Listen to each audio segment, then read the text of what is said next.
Assalamualaikum warahmatullahi wabarakatuh. Salam sejahtera untuk kita semua. Sebelum itu saya mau kalian semua like, comment, share, and subscribe video ini agar bermanfaat bagi kita semua.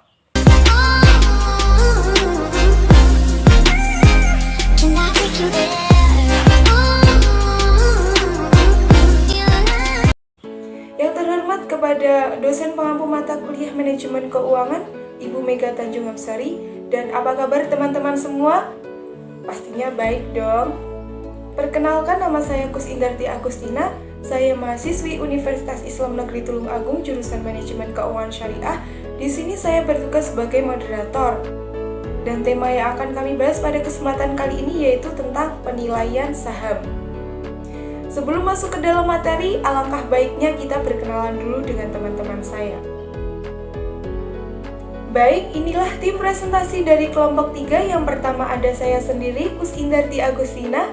Yang kedua ada Andina Ika Pratiwi.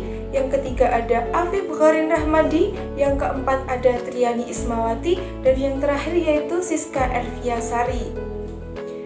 Untuk mempersingkat waktu, marilah kita simak video presentasi berikut ini. Materi yang pertama yaitu definisi saham.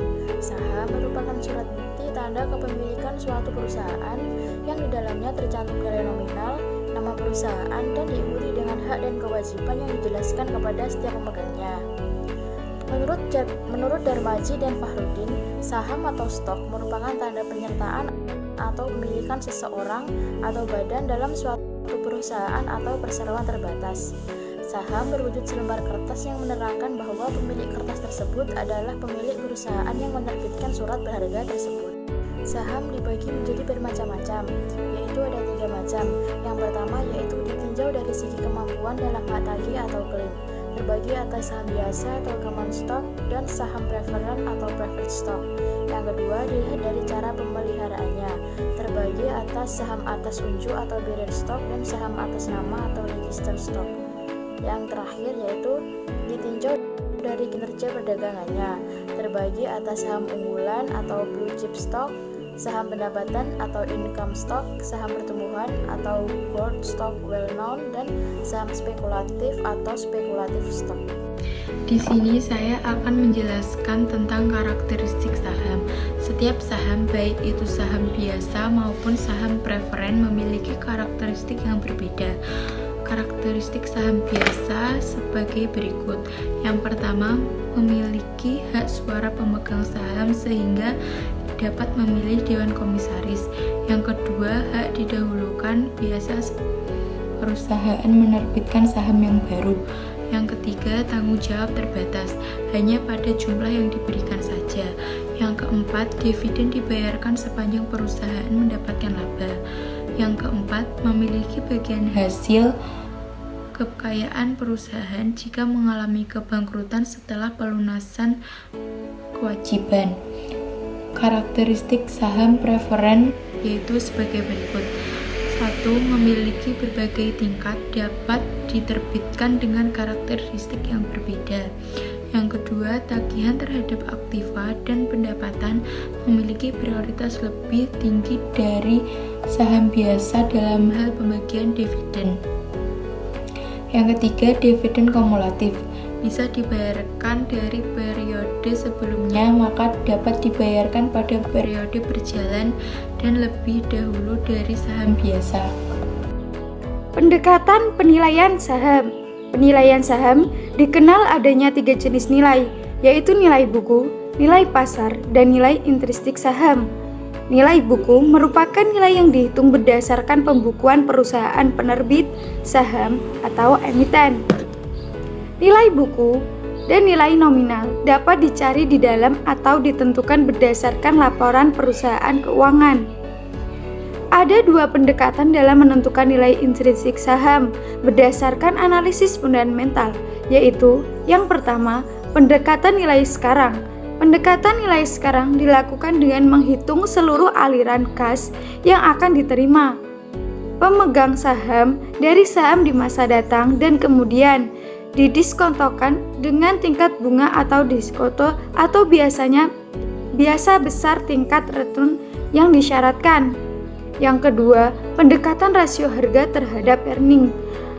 Pendekatan dalam menentukan nilai suatu saham dilakukan dengan menghitung berapa rupiah uang yang diinvestasikan ke dalam suatu saham untuk memperoleh 1 rupiah laba atau earning dari saham tersebut.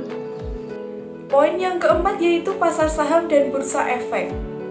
Pasar saham merupakan tempat di mana para investor terhubung untuk melakukan transaksi jual beli saham perusahaan publik, baik melalui bursa maupun di luar dari bursa.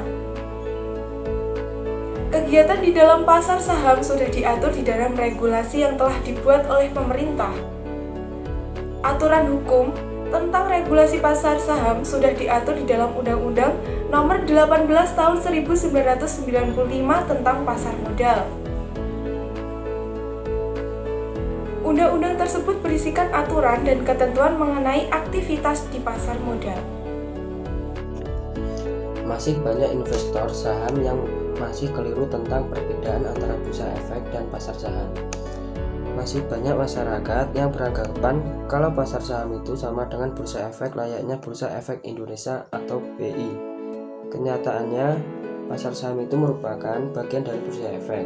Bursa efek merupakan pihak yang menyediakan dan menyegelarkan sistem dan sarana untuk mempertemukan penawaran, beli dan jual efek berbagai pihak dengan tujuan memperdagangkan efek.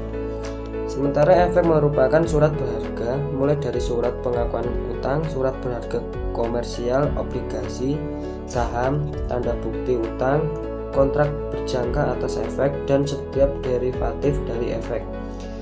Dengan kata lain, di dalam bursa efek, investor tidak hanya bisa menjual dan membeli saham, tetapi juga bisa membeli dan menjual jenis surat berharga lain. Bursa efek juga dapat memberikan informasi mengenai permintaan ataupun penawaran saham. Terima kasih. Alhamdulillahirrabbilalamin. Terima kasih kepada rekan-rekan atau para audiens yang telah menyimak atau mendengarkan video presentasi dari kelompok kami. Mudah-mudahan apa yang kalian simak dari video tersebut dapat bermanfaat bagi kita semua. Sebelum mengakhiri presentasi pada kesempatan kali ini, saya mempunyai satu pantun. Pergi ke sawah di pagi hari, di sawah menanam padi. Kututup presentasi ini, sampai jumpa di kemudian hari. Saya Kusndarti Agustina pamit undur diri. Wassalamualaikum warahmatullahi wabarakatuh.